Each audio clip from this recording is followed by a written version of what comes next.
So this is the weekly price chart of MOGO or MOGO INC, where the stock started moving higher with a very strong momentum.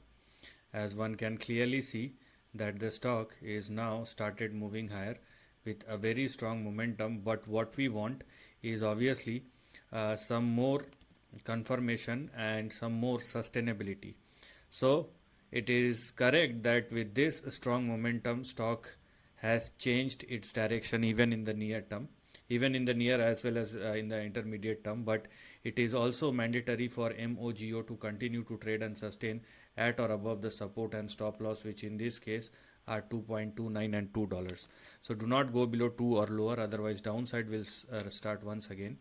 And if the stock continue to trade and sustain above 2.29, then we're gonna have our very immediate target at 3. After 3, we have our next big target, which is 4.46. So right now you have to stay within this range only, because this is the only part which is active right now. If you want to go beyond 4.46 or more, then that requires further breakout. So if you want to go beyond 4.46 or more, you have to wait for the breakout to happen. If in case it happens, then the stock can even stretch up to 9.74, 9.75, but it will take time.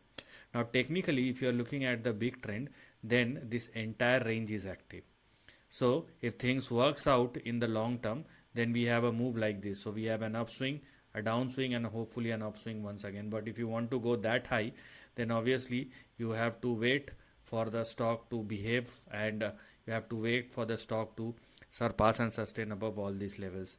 But since we are focusing on the current trend, that's why what you're gonna look at is this highlighted section. After 4.46, we have an extension.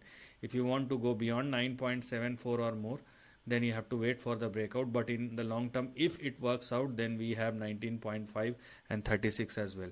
But these moves are not sustainable. Please understand that. So this is the end of the video. Thanks for watching.